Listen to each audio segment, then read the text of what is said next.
কল্যাণদা, সৌরভ দত্ত বলছিলাম সংবাদ দর্পণ থেকে। হ্যাঁ। আজকে আশাজি চলে গেলেন, এই ব্যাপারে একটু যদি আপনি কিছু বলেন। আসলে এদের যে ফ্যামিলি, রবীন্দ্রনাথ মঙ্গেশকরের যে ফ্যামিলি, এরা তো অসংখ্য বড় আর্টিস্টের জন্ম দিয়েছে, কিন্তু লতাজি আশাজি এর কোনো তুলনা ভারতবর্ষের আর দ্বিতীয় কোনো জায়গায় পাওয়া যাবে না। এবং আমার নিজের ধারণা, আশাজির মতো ভার্সেটাইল জিনিয়াস, যে কোনো রকম গানে প্রাণ প্রতিষ্ঠা করার যে ক্ষমতা, সেটা কিন্তু আশাজির একটা ন্যাচারাল জায়গা থেকে খুব স্বতঃস্ফূর্ত ভাবে বেরিয়ে আসতো। বিশেষ করে শেষের দিকে পঞ্চমদা যেভাবে ওনাকে ব্যবহার করেছে, সেটা তো একটা অত্যাশ্চর্য ব্যাপার। মানে মেয়েদের গলায় ওই রকম কাজ করা যায়, সেটা আমাদের ধারণা ছিল না। আমি ওনার সঙ্গে বেশ কিছু কাজ করেছি, হিন্দি ছবির কাজও করেছি। সেগুলোকে একটা ইতিহাস হয়ে রয়েছে এবং আমার আজকে বড্ড বেশি করে দিনগুলো মনে পড়ছে। ওনার হাতে রান্না করা ইলিশ মাছ খেয়েছি। সেগুলো আসলে, এনারা তো মাতৃসমা প্র্যাকটিক্যালি। সেখানে এটা আমাদের একটা বিরাট লস, এইটুকু বলতে পারি। এবং এখনকার ছেলে মেয়েদের বলবো যে একটু ওনাদের গান গাওয়ার যে টেকনিকটা, এটাকে অ্যাডাপ্ট করার চেষ্টা করা। ওনারা কিভাবে এক একটা শব্দ, আশাজি এক একটা শব্দকে কিভাবে প্রাণবন্ত করে তুলতেন, সেইটা কিন্তু একটা শিক্ষার ব্যাপার। ওটা না সারেগামা পাধানিসা নয়। কাজে ওই জায়গাটাকে ধরা খুবই শক্ত। এবং আমি জানি যে আশা ভোসলে আর দ্বিতীয় এরপর জন্মাবে না, এটা আমার নিজের বিশ্বাস। যেহেতু আমি নিজে গান গাইয়েছি, আমার নিজের দেখা এত খুঁতখুঁতে এবং এত কোনো কাজ করার আগে গভীরভাবে মনোসংযোগ করা, এবং নিজে না পারলে নিজের প্রতি নিজের বিরক্তি, নিজেকে নিজে গালি দিচ্ছেন যে কেন পাচ্ছি না, এটা এই জিনিসগুলো তো হয় না আজকাল। ওনাদের প্র্যাকটিক্যালি আমি যেটা মনে হয় যে এগুলো পুনর্মূল্যায়ন শুরু হবে ওনাদের কাজের, এগুলো পুনর্জন্ম। এটা আমার, এগুলোকে ঠিক মৃত্যু হিসেবে না ধরাই ভালো। আশাজি আজ থেকে 100 বছর বাদেও ওনার কণ্ঠের গান শুনতে পাবে।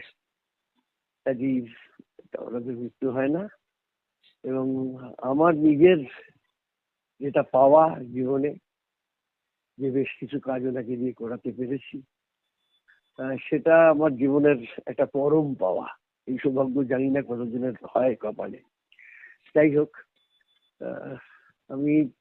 আমাদের এখন কর্তব্য আমাদের পরবর্তী জেনারেশনকে এনারা কিভাবে গানকে নিজের মধ্যে আত্মস্থ করে নিয়ে, ভেতরে নিয়ে কিভাবে ডেলিভারি করতেন, সেইটা তাদের শিখতে বলা, সেই জায়গাগুলোকে ধরে তাদের শেখানো। আশাজি অমর আছেন, অমর থাকবেন। এবং এতগুলো ভাষায় গান গেয়েছেন। হ্যাঁ, এবং যে ভাষায় গান গাইতেন তখন সেই ভাষার লোক উনি। তখন ওনার, বললাম তো, এনারা দুই বোন একটা অত্যাশ্চর্য কিছু জিনিস পৃথিবীতে থাকে না, ওয়ান্ডার, এনারা সেই ওয়ান্ডারের মধ্যে পড়েন। এবং আশাজিকে নিয়ে মহুয়া লাহিড়ী ক্যাসেট কোম্পানি করেছিলেন আশা অডিও। আজকে মহুয়া দিয়েও অনেক বছর আগে চলে গেছেন। মহুয়া যখন করলো পঞ্চমী সুরে, হ্যাঁ, প্রথম গান গাইলেন আশাজি, ওটা আমারই অ্যারেঞ্জমেন্ট ছিল। হ্যাঁ, হ্যাঁ। এবং সেই অ্যারেঞ্জমেন্ট করার কথা আশাজি নিজে বলেছিলেন। আমি তার আগে আশাজির ছবির কাজ করতে গিয়েছিলাম বম্বেতে, যেও করুক। এগুলো আমার পাওয়া। তখন আশা অডিও নাম নিয়ে ওরা করে এসেছিল এবং সেই সম্মান দিয়েছিল। আসলে সব মানুষ, কি বলবো, আশাজি খুব মুডি ছিলেন, এটা ঠিক। লতাজি অত মুডি ছিলেন না, আশাজি খুব মুডি ছিলেন। মানে ওনার ব্যবহারের জায়গাটা যদি আমাকে কোনোদিন ফেস করতে হয়নি, কিন্তু আমি অনেক থেকে শুনেছি আর কি, যে উনি রেগে গেলে কি হতে পারে। তা আমার একটা ছোট্ট এক্সপিরিয়েন্স বলি। হ্যাঁ, আমি প্রকাশ ঝার দিদি ছবির, হিন্দি ছবি দিদি, আর মিউজিক করতে বম্বেতে গেছি। তা গুলজার ভাই গান লিখেছেন। এবারে আমি ওনাকে, উনি বললেন যে আমি আগে শুনবো তারপরে হ্যাঁ বলবো। তার গান শুনে খুব খুশি হলে উনি গাইবেন, ঠিক আছে। এবার স্টুডিওতে এসছেন, ট্র্যাক চালাতে বলেছেন, ট্র্যাকটা চালানো হয়েছে। চালানোর পর বলছেন সং ভাইলিন দিজিয়ে। এবার আমরা তো সং ভাইলিন বহুদিন ধরে ব্যবহার করি না। তা আমি কচমচু হয়ে বললাম যে সং ভাইলিন তো নেই। বলে ফির মুঝে ছোড় দিকে, গাইবে না। আমার তো তখন মানে একেবারে সেই চোরের অবস্থা, না প্রডিউসারের দিকে তাকাতে পারছি, না ডিরেক্টরের দিকে তাকাতে পারছি। তা আমি খুব কাছে গিয়ে বললাম যে আমাকে একটা সুযোগ দেবেন, আপনি 5 মিনিট একটু কফি খান, আপনি একটু দেখুন। তা আমি একটা ছোট সিনথেসাইজার সবসময় সঙ্গে ক্যারি করতাম বম্বে গেলে। আমি ওই সিনথেসাইজারে ভায়োলিন কবলারটা নিয়ে, সোলো ভায়োলিন, আমি গানটা একেবারে হুবহু, যেহেতু আমার নিজের তৈরি, একদম হুবহু বাজিয়ে ওনাকে ডেকে একটি গান, 5টা গান গিয়েছিলেন, তার মধ্যে একটি গান শুনলেন। শুনে আমার ওই করুণ মুখ দেখে উনি রাজি হয়ে গেলেন, বললেন ঠিক আছে আমি গা রহা হুঁ। বলে উনি সবকটা গান আমি তখন এইভাবে বাজিয়ে দিলাম, উনি গানগুলো গাইলেন। তা এই যে উনি কিন্তু ফিল করেছিলেন আমার অবস্থাটা, হুম, খালি ছোট্ট একটা কথা বুঝিয়ে দিয়ে গেলেন যে अगर দিদি হতি তো কভি নেই গাতি। হুম।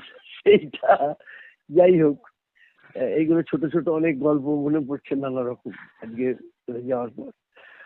আহ, ওই যেটা বললাম যে এইসব শিল্পী এক এক শতাব্দীতে একজন দুজন করে আসেন, এর বেশি আসেন না।